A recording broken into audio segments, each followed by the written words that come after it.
Hello everyone, welcome to KTV Telugu. Andhra Pradesh బీజేపీలో ఏం జరుగుతోంది? టీడీపీతో పొత్తు ఖరారవుతున్న నేపథ్యంలో ఏపీ బీజేపీలో ఏం జరుగుతోంది? రాష్ట్ర శాఖ ఉన్నట్లా లేనట్లా? పొత్తు చర్చలు ప్రారంభించే ముందు రాష్ట్ర శాఖను సంప్రదించారా లేదా? పురంధేశ్వరికి సమాచారమైనా అందించారా? ఇప్పుడు ఆమె ఏం చేయబోతున్నారు? ఏం చెయ్యాలి? అమిత్ షా పిలిపించారు, చంద్రబాబు వెళ్లారు, కాసేపు మాట్లాడుకున్నారు. పొత్తుపై చర్చ వచ్చింది అనుకోవాలి, లేకపోతే పిలిపించి ప్రయోజనమేముంటుంది? పూర్తి వివరాలు రావడానికి 1-2 రోజులు పట్టొచ్చు. మరోసారి సమావేశం కావాల్సిన అనివార్యత ఉండొచ్చు. ఇది టీడీపీ బీజేపీ అధిష్టానానికి మధ్య జరుగుతున్న డైరెక్ట్ టాక్స్. ఇందులో బీజేపీ రాష్ట్ర శాఖకు ఎలాంటి ప్రమేయమూ లేదు. పూచిక పుల్ల తమలపాకు అనాల్సిన పనిలేదు. కానీ రాష్ట్ర శాఖను సంప్రదించిన దాఖలాలు మాత్రం లేవు. టీడీపీ ప్రాంతీయ పార్టీ, ఏ పని చేసినా అధ్యక్షుడే చేస్తాడు, చేయాలి. బీజేపీ అలా కాదు, అది జాతీయ పార్టీ. రాష్ట్రాల్లో పరిస్థితులను అంచనా వేయాలంటే రాష్ట్ర శాఖలను సంప్రదించాల్సి ఉంటుంది. రాష్ట్ర శాఖకు ఇన్ఛార్జీలుగా ఉండే ప్రధాన కార్యదర్శుల ద్వారా రాష్ట్రాల్లో పార్టీల అధ్యక్షులను కలుపుకుపోయి మాట్లాడుకోవాలి. అయితే ఏపీ విషయంలో అలా జరగలేదు. అధిష్టానం డైరెక్ట్గా రంగంలోకి దిగింది. దాంతో ఇప్పుడు పురంధేశ్వరి పరిస్థితి దిక్కుతోచకుండా అయిపోయింది. ఇంతకాలం పురంధేశ్వరి హుందాగానే వ్యవహరించారు. పొత్తుల విషయంలో అధిష్టానానిదే తుది నిర్ణయమని చెబుతూ వచ్చారు. అన్నంత మాత్రాన ఆమెను సంప్రదించకూడదని కాదు కదా. ఆమె ఆలోచనలు, కార్యకర్తల మనోభావాలను ఢిల్లీ పెద్దలు పట్టించుకోలేదన్న టాక్ అప్పుడే మొదలైంది.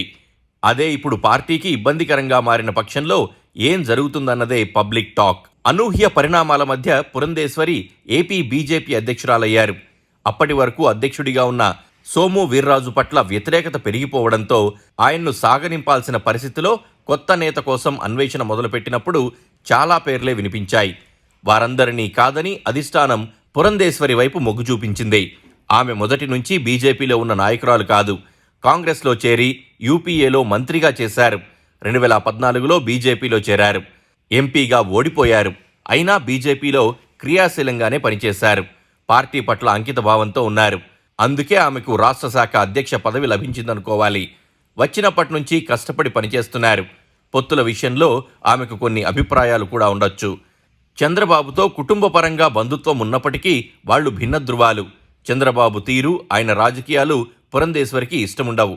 పైగా ఇతరులతో కలిసిపోయే కంటే బీజేపీ ఒంటరిగా పోటీ చేస్తే 2029 నాటికైనా బాగుపడుతుందన్న నమ్మకం ఉన్న వారిలో పురంధేశ్వరి ఒకరని చెప్పక తప్పదు.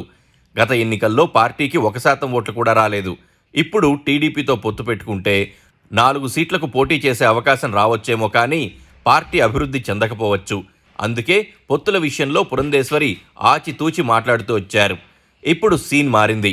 పొత్తు ఖరారవుతున్న వేళ అధిష్టానానికి తలొగ్గడం మినహా వేరే గత్యంతరం లేని పరిస్థితుల్లోకి పురంధేశ్వరి నెట్టబడ్డారు. తానొకటి తలిస్తే అధిష్టానం ఒకటి తలిచినట్లుగా బీజేపీలో పురంధేశ్వరి లాంటి వారి పరిస్థితి తయారైంది. జనసేనతో మాత్రమే తనకు పొత్తు ఉందని పురంధేశ్వరి చాలా రోజులుగా ప్రకటిస్తూ తన మనసులోని మాటను అధిష్టానానికి చెప్పే ప్రయత్నం చేశారు. అయినా టీడీపీని ఎన్డీఏలోకి చేర్చుకునేందుకు బీజేపీ నిర్ణయించుకుంది.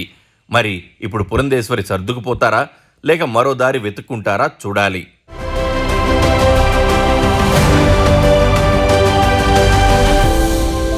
Please do subscribe to Please do subscribe to Please do subscribe to Please do subscribe to Please do subscribe to Please do subscribe to KTV Telugu.